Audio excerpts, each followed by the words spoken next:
Buckle up, boys and girls, because it's time to learn to drive. This video is designed for anyone that is just beginning their learning to drive journey, they're preparing for a driving lesson, or they just started their driving lessons and they want to get a bit of a head start. So what we're going to talk about today is probably what you're going to end up learning in your first 2 to 3 driving lessons. And that's going to include how to correctly use the accelerator, how to correctly use the brake, how to use the clutch, how to turn the car on, and finally, how to turn the steering wheel. It all sounds really simple, doesn't it? But let's have a look. So first things first, how do we actually start the car? There are a few different ways you can start cars depending on the type of car you've got. Some cars will have a push button start where you'll have to put your clutch down. You might have a key, or you might just have a key fob that can sit near the car, and then you'll just press a button to actually start the car. Some cars just have a credit card where you just, again, keep that near the car or in your pocket, and when you get in the car and press a button, the car will start. Most cars, particularly older cars and cars that you're likely to be learning to drive in, you will have a key. What you have to do with the key is you pop it into what we call the ignition, and then we just turn the key. Now, there are 2 stages to starting a car. If you just turn the key once, the electrics will come on, meaning I can open and close my windows, I can turn radio on, anything that is electric will now work. But as you can hear, the car's not started. To start the car, we have to fully turn the key and hold it until the car fully starts. This car particularly insists that you put the clutch down before the car will start. So as it says here, depress the clutch to start the car. Turning the key does nothing. Once I press the clutch down, then turn the key and hold it, the car will turn on. Now, modern cars, you can continue to hold the key until the car's properly started. It won't affect the car at all, so don't worry about it. So I can just let go of that now, it flings back to where it is, the car's now on. I can also take my foot off the clutch because we're not in gear, so that's all fine. Now, when you start the car, it is important that you make sure you are in neutral. Neutral is always between gear 3 and 4. A lot of people, when they're learning to drive, think it's right between 1 and 3, but if it was, then you wouldn't be able to push the stick up and down because it would get stuck. So every car is always between 3 and 4, and you want neutral, which is the middle bit, and you can check that by just gently pushing the gear stick from side to side. If it's in neutral, it will fling back to the middle. The second thing you want to make sure is that the car's parking brake is on.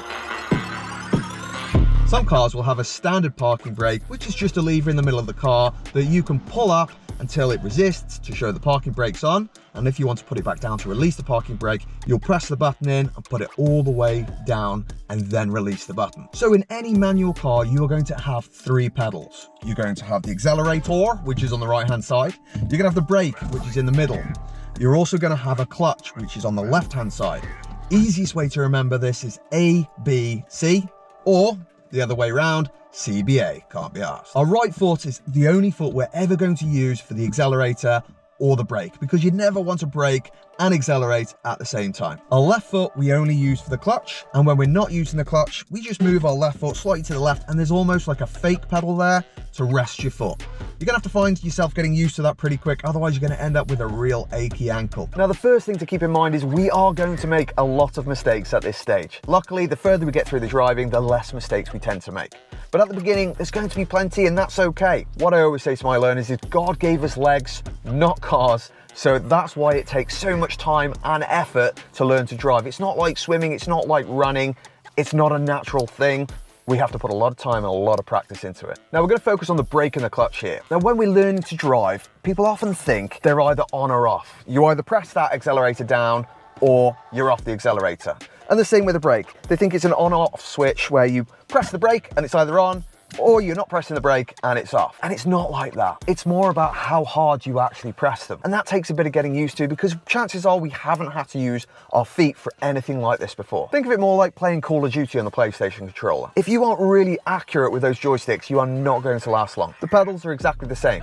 You've got to be really accurate and learn how hard to press them in which particular situation. And that's where a lot of practice comes in. Now, while you are practicing, the easiest way to think about how hard you should be pressing these pedals is think of a thickness of a pound. Always press in increments of a thickness of a pound, because that's the level of sensitivity we're talking. Now, we've talked about one brake, but we haven't talked about the second brake. The second brake we have is called the handbrake, or the parking brake. And its job is kind of in the name. It's for when you're parked or stopping for a very long time, such as on a hill. Now, as I mentioned before, there are lots of types of parking brake. You have electronic parking brakes, you have automatic parking brakes, and you have the standard lever parking brake. Now, we would never use this brake for slowing down. We would only use this to secure the car when we either want to get out or if we're on a hill or in a still position for quite a while. All parking brakes do the same job, is to keep the car secure when you're still. Now the boring stuff is covered, let's get some focus on the accelerator. When pressing the accelerator, we're looking for the perfect amount of power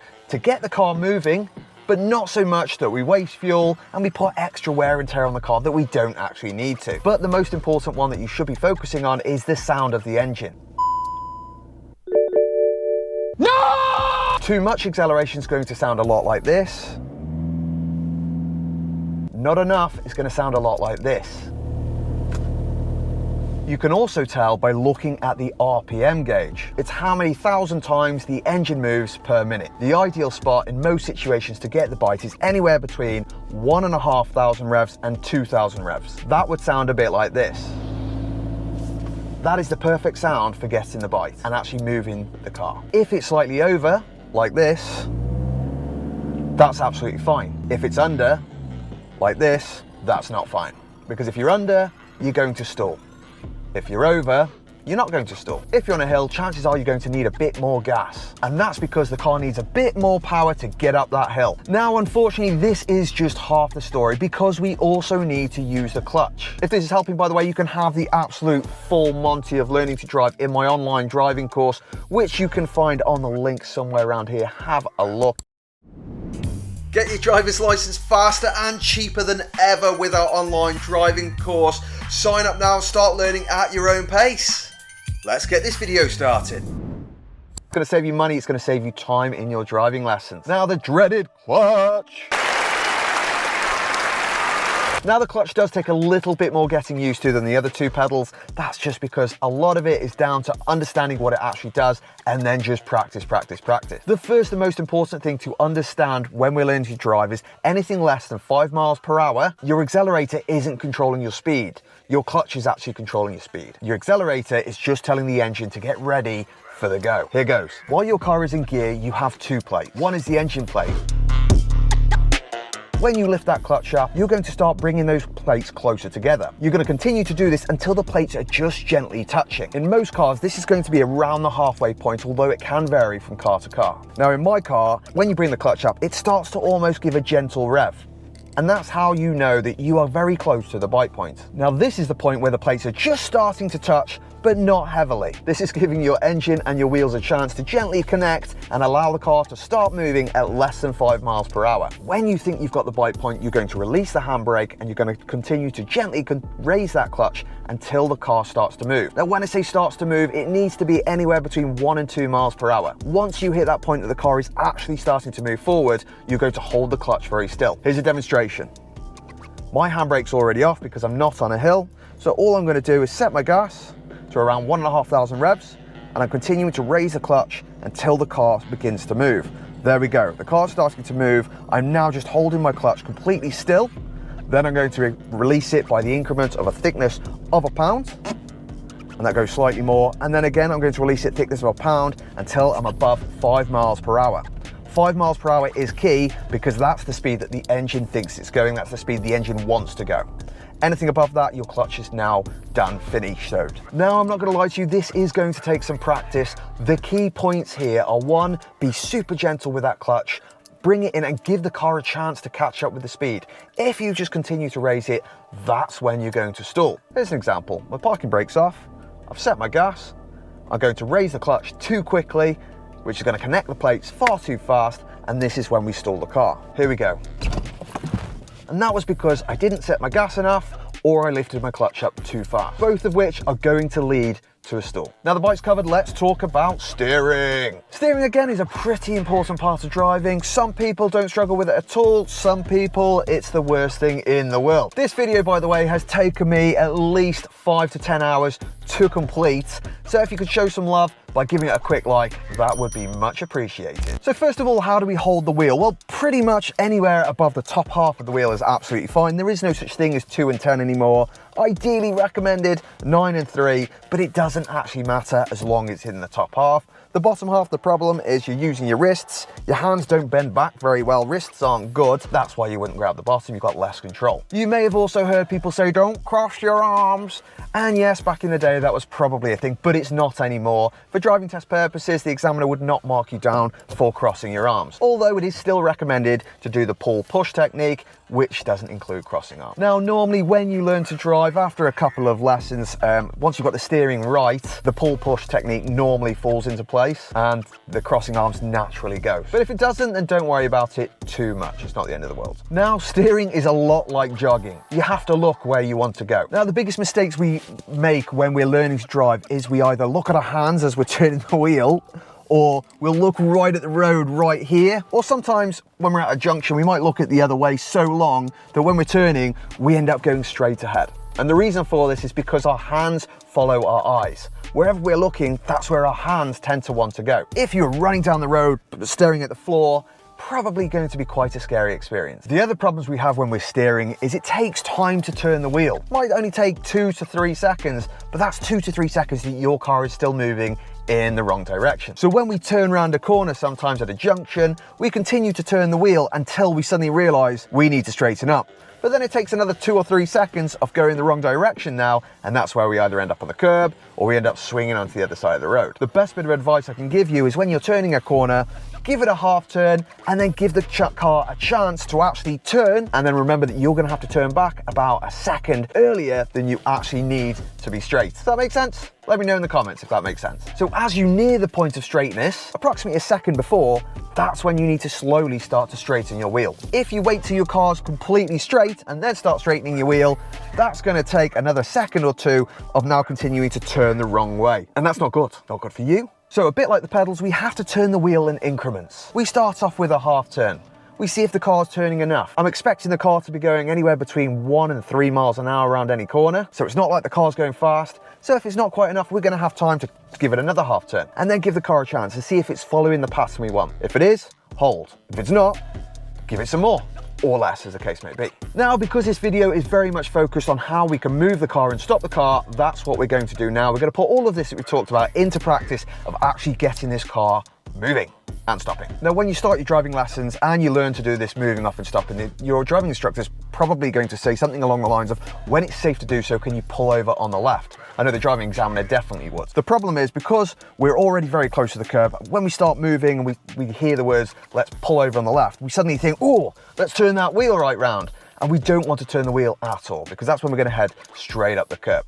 Instead, all we want to do is we may not need to move the wheel at all, because we've only got to be up to we could be up to half a meter away from the curb within around a drain's width. Instead, what we might want to do is give it the slightest 11 o'clock nudge until we're heading a bit more towards the curb, and then we straighten up. Now, it's also very difficult to accurately assess where that curb is at the beginning. So there's 2 ways we can get better at that. One is practice, and no one really likes to hear that word, but unfortunately it's true. But we practice by looking as far down the road as possible at the curb at the end of the road, and then gently coming to the curb looking at that. But that takes a bit of time. In the meantime, what you can do is you can get yourself a reference point like this. If you have a reference point on the window that when you're parked up next to the curb, you look through it and it's sitting on the edge of the curb, you know when you're driving along near that curb, that's the point that you want to stop the car. The reason behind this is because when we learn to drive, we don't realize that we're sitting on this side of the car. We feel often like we're sitting smack bang in the middle of the car. So we have no idea how big this, 1.5 meter chunk of car is on our left side, which means we end up smashing into that curb a few times. And it does take time, it does take practice, so don't panic about it. But reference points are the way forward. If you need more help with that, pop it in the comments or have a look at one of my other videos on reference points. Okay, to wrap this video up, let's get started and put all of this into practice. Now, I'm not going to talk to you about blind spots or mirrors in this situation, although I will demonstrate it because that's not what the video is about and I haven't got time. But again, have a look at one of my other videos on just that, or have a look at the course. Let's go. So step 1, we turn the car on. Step 2, we make sure we're in gear. Step 3, we set the gas. Step 4, we have a quick look around the car, make sure there's nothing coming. If there's anyone to benefit from a signal, we signal. If there's not, we're not going to worry. We begin to raise the clutch to the bite point. Then you may release your parking brake. And we continue to raise the clutch until the car starts to move forward. and we hold, we don't move it, and we never move that gas at all. The car's now above 5 miles per hour, so I can come off the clutch completely. I can rest my clutch foot, and then I can just continue to press the gas in increments until I'm happy with the speed. We're currently at 9 miles per hour, so I'm gonna hold it right there. When your driving instructor says, safely pull over on the left, or you want to pull over on the left with mum and dad, check your central mirror, your left mirror, it's clear. If there's anyone that's going to benefit, pop a left signal on, and then it's a case of deciding on how to stop. Now you can look ahead as far as you can down the road and just nudge slightly with the wheel. See how much I'm turning the wheel? The slightest, tiniest bit. Or you can just use a reference point, press your brake gently and put your clutch all the way down. Now when I say you press your brake gently, I mean thickness of a pound. If you press it any more than that, chances are you're gonna slam to a stop. And that's not gonna be a comfortable situation. So in conclusion to the video, we have covered how to use the accelerator, the brake, how to control the steering wheel, where neutral is, and how to move the car and stop the car safely. Remember, practice makes perfect, but it's far easier if you understand the basic concepts. So get out there and practice. Don't forget to like the video and subscribe if this has helped. Until next time, my friends, stay safe and keep honing those skills. I will see you soon.